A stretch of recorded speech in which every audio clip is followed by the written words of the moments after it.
এটা অলপ যেহেতু আপোনাক পাইছোঁ সেইবাবে সুধিছোঁ, প্ৰসংগটো বেলেগ। আপোনাৰ পত্নীয়ে ৰাজ সাহাৰ্য বা বাতৰিটোলৈ যথেষ্ট চৰ্চা হৈছে। মই মোৰ নামটো জবা।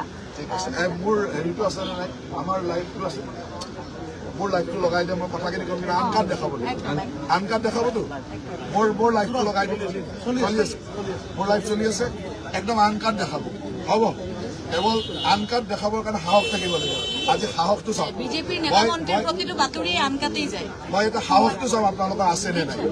NKTV প্ৰতিদিন আছে, প্ৰতিদিনো আছে। আপোনালোকৰ নিউজটো এতিয়ালৈকে 40 বাৰ মান বজালে নাই, বজাইছে 40 বাৰ, এটা নিউজ 40 বাৰ বজালে। এতিয়া মই আপোনালোকক কওঁ, মোৰ পত্নীয়ে ব্যৱসায় কৰিবৰ কাৰণে লোন লৈছে। লোন কোনে লয়? যাৰ লোন লোৱাৰ কেপাচিটি থাকে তেওঁ লোন লয়। অসম চৰকাৰ বা ভাৰত চৰকাৰৰ এনেকুৱা বহু আঁচনি আছে, যি আঁচনিত লোন ল'লে ছাবচিডি। এগ্ৰিকালচাৰ ছেক্টৰত এই ছাবচিডি দিয়াটো মোটামুটি এটা পৰম্পৰা। ফিচাৰী, ভেটেনেৰী, এগ্ৰিকালচাৰ এইবিলাকত ছাবচিডি দিয়ে। ই যদি আদানীও লোন লয় তেতিয়া ছাবচিডি পাব, আম্বানী লোন ল'লেও ছাবচিডি পাব, এইটো নিয়ম। এতিয়া অসমত বহুত মানুহে ডাঙৰ ডাঙৰ হোটেল বনাইছে। এই যে হোটেল বনাই তেতিয়া আমি 30% কেপিটেল ছাবচিডি দিওঁ। সি যদি অসমৰ আটাইতকৈ ধনী মানুহটোৱে বনায়, সি হোটেলৰ ছাবচিডি দিয়ে। এতিয়া আপোনালোকৰ মালিকবিলাকেও যদি হোটেল বনাই অলৰেডি বনাই ছাবচিডি লোৱা ঘটনাও আছে, প্ৰত্যেকে ছাবচিডি। ঠিক তেনেকৈ মোৰ পত্নীয়ে আগতেও লোন লৈছিল, তেতিয়া নেটফ্ৰীৰ পৰা ছাবচিডি পাইছিল, নেটফ্ৰীৰ পৰা ছাবচিডি লৈছে। মোৰ গোটেই অন পেপাৰ্ছ আপোনালোকে টেক্সত গৈ চাই ল'ব। তেওঁ আগতেও লোন লৈ এখন ফাৰ্ম কৰিছে, তাত ছাবচিডি পাইছে। এইবাৰ ডায়েৰীৰ লোন লৈছে। গভৰ্ণমেণ্টৰ এনেকুৱা স্কিম থাকে য'ত লোন ল'লে ছাবচিডি দিয়ে, এতিয়া ছাবচিডি দিছে। আৰু এনেকুৱাও নহয় যে মোৰ ফাৰ্মখন নোহোৱাকৈ লৈছোঁ। আজিও যদি চাই আহে, মোৰ তাত 60-70টা গীৰ গায়, 60-70 গৰাকী গীৰ গায়। আৰু এইবিলাকত ছাবচিডি এইকাৰণে দিয়ে যে গৰুৰ ব্যৱসায়টো বা গাখীৰৰ ব্যৱসায়টো লাভজনক নহয়। আজিৰ তাৰিখত এই ব্যৱসায়বিলাক খুব ভালকৈ কোনো চলাব নোৱাৰে, ইয়াৰ ব্ৰেক ইভেনে নাহে। সেইকাৰণে এই ধৰণৰ ব্যৱসায়বিলাকত গভৰ্ণমেণ্টে ছাবচিডি দিয়ে। আৰু আমি তেওঁ এজন ব্যৱসায় কৰি আছোঁ। আৰু এই ব্যৱসায়টো মই যেতিয়া আৰম্ভ কৰিছিলোঁ, তেতিয়া মই মন্ত্ৰীও নাছিলোঁ, আনকি বিধায়কো নাছিলোঁ। বিধায়ক নোহোৱা দিনৰ পৰা কৰা ব্যৱসায় এটা কৰি আছিলোঁ। মোৰ পত্নীয়ে সেই ব্যৱসায়টো চাই, আগতে ময়ো চাইছিলোঁ ব্যৱসায়, তেওঁ চাই আছে। আৰু সেই চাই থকা ব্যৱসায়টোত এনেকুৱা ধৰণৰ লোন আগে পিছেও লৈ আছে। আৰু গভৰ্ণমেণ্টত এগ্ৰিকালচাৰ, ভেটেনেৰী, ফিচাৰী এইবিলাক ছেক্টৰত আম্বানী লোন ল'লেও ছাবচিডি পাব, আপুনি লোন ল'লেও ছাবচিডি পাব, মই লোন ল'লেও ছাবচিডি পাব। ইয়াত কোনো ধৰণৰ ইৰেগুলাৰিটি বা গণ্ডগোল হোৱা নাই। কোনো 2 নম্বৰী কৰা নাই, ফাৰ্মখন নকৰাকৈ পইচা লোৱা নাই, ফাৰ্ম এখন কৰি পইচা লৈছে। গতিকে ইয়াত আৰু ক'বলগীয়া একো নাই। কিন্তু আপোনালোকে ইণ্টেনশ্যনেলি নিউজটো এতিয়া প্ৰতিদিনে প্ৰায় 40 বাৰ মান বজাইছে। এতিয়া মই প্ৰতিদিনক সুধিছোঁ যে আমাৰ GMDৰ CEO আছে, এওঁৰ ওচৰত মোৰ ওচৰত 1000টা তথ্য আছে প্ৰতিদিনৰ মালিকে কিমান ইৰেগুলাৰিটিজ কৰি ঘৰ বনাই ৰাখিছে, বিল্ডিং ল কিমান ভাইলেট কৰিছে। আপুনি বজাব পাৰিব? মই কৈ আছোঁ, মোৰ CEO ইয়াত আছে, তেওঁ গোটেই তথ্য দিব, আপুনি কিমান বিল্ডিং ইৰেগুলাৰিটিজ, বিল্ডিং ল ভাইলেট কৰি আপোনাৰ মালিকে বনাই ৰাখিছে। দিব নেকি? নিশ্চয় দিম। আপুনি কেৱল বজাব নে নাই? বজাব। CEO साहब और प्रतिदिन का जो है उसका बिल्डिंग का पूरा दे। द्वितीयते আপোনাৰ মালিকে এজন নিসন্তান মানুহ, অভিধানৰ মালিক, সেই নিসন্তান মানুহৰ পুত্ৰ পৰিবাৰ বুলি দেখুৱাই ৰাইজক টুপি পিন্ধাই ঠকাই থকা নাই জানো? আছে নে নাই? বজাবৰ সাহস আছে? আছে বজাবলৈ সাহস? আপোনাৰ মালিকে যাৰ সন্তান পৰিণতি নাতি বুলি কয়, সেইজন মানুহে নিসন্তান আছিল। নিসন্তান মানুহৰ নাতি-নাতিয়ে পৰিণতি ক'ৰ পৰা ওলাল? আজি তেওঁ তেনেকুৱা মিছা কথা কৈ গোটেই অসমখনক ঠকাই থকা নাই? সেইবিলাক নিউজ বজাব সাহস আছে? বজাবলৈতো সাহস নাই।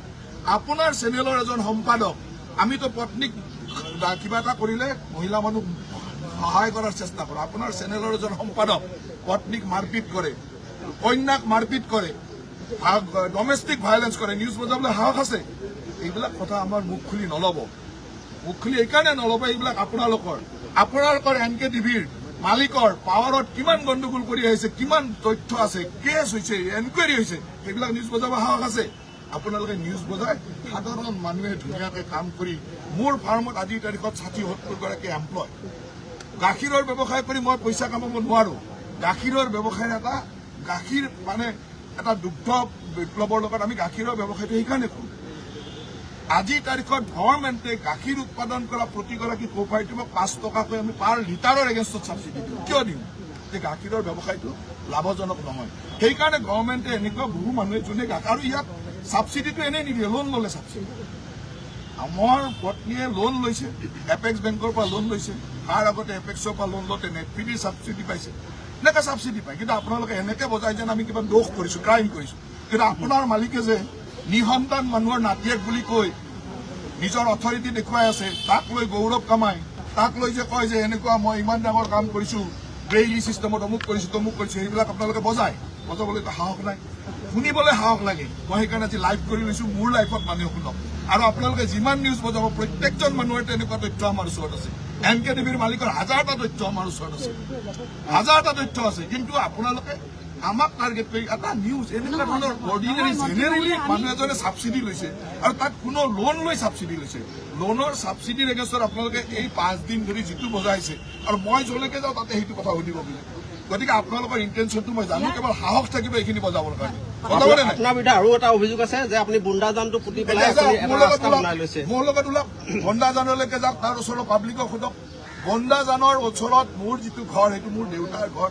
আৰু 1980 চনৰ পৰা মোৰ ঘৰ তাত বসবাস কৰে 1980 চনৰ পৰা 40 বছৰ 45 বছৰ হৈ গ'ল তাত থকা আৰু সেই মোৰ ঘৰটোৰ কাষেৰে যিবিলাক মানুহ আছে তাত বন্দাজানটোৰ প্ৰটেকশ্যনৰ কাৰণে সেই ৰাস্তাটো বনোৱা হৈছে গৈ চাই আহক মোৰ লগত বলক মই গৈ দেখুৱাই দিম আপোনালোক গোটেই সাংবাদিক এতিয়াই যাম বলক যাব এতিয়া বলক মই দেখুৱাই দিম যে সেইটোৱে বন্দাজান এনক্ৰচ কৰিছে নে বন্দাজান প্ৰটেকশ্যন কৰিছে তাৰ পাব্লিকক গৈ সোধক পাব্লিকত আগতে বন্দাজানৰ পানী সেই পাব্লিকবিলাকৰ ঘৰলৈকে সোমাই গৈছে সেই পাব্লিকে মই যিটো তাত থাকোঁ আৰু সেই ৰাস্তাটোৰে মই অহা যোৱাও নকৰোঁ মোৰ ৰাস্তা বেলেগ মোৰ ঘৰলৈকে যোৱা ৰাস্তা বেলেগ সেই ৰাস্তাটো পাব্লিকে মোক ৰিকুৱেষ্ট কৰিছে আৰু সেইটো বহুদিন পুৰণা ডিমাণ্ড পাব্লিকে ৰিকুৱেষ্ট কৰিছে ইয়াতে ৰাস্তা এটা বনাই দিলে আমাৰ ঘৰলৈকে পানী নুঠিব আৰু বন্দাজানটো এনক্ৰচটো বন্ধ হ'ব আৰু ভৱিষ্যতলৈ এটা পাৰ্মানেণ্ট চলিউশ্যন হ'ব সেইকাৰণে মই এটা ৰাস্তা বনাই দিছোঁ কিন্তু আপোনালোকে এনেকুৱা বনালে মই কৰিলোঁ বন্দাজানটো প্ৰটেকশ্যনৰ কাম আপোনালোকে বনাই দিলে যে বন্দাজানটো মই দখল কৰিলোঁ ইমানটোতো মিছা কথা ক'ব নাপায় নহয়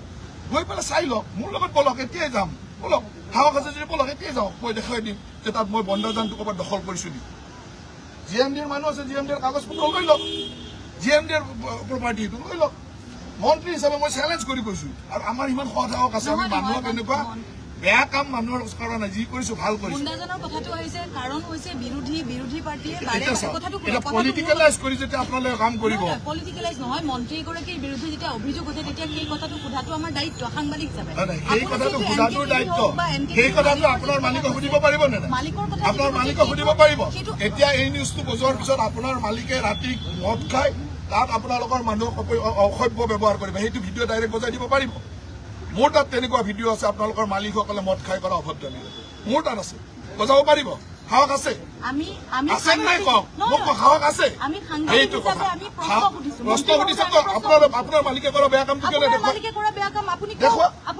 দেখুৱাওক মই ক'লোতো মোৰ GMDৰ মানুহ আছে তেওঁলোকে গোটেই তথ্য দিব কালিৰ পৰা মই আপোনালোকৰ সেই বিল্ডিঙৰ ভাল কৰি ভাঙা গোটেই ঘৰবিলাক ভাঙিব যাম পুৰা লাইভ কৰক লাইভ মোৰ GMDৰ মানুহ যাব তেওঁ গোটেইখিনি বস্তু লৈ তাত ঘৰ ভাঙিব যাব যে এইটো ইৰেগুলাৰ হৈছে আপোনালোকে লাইভ বজাব পাৰিব সাহস আছে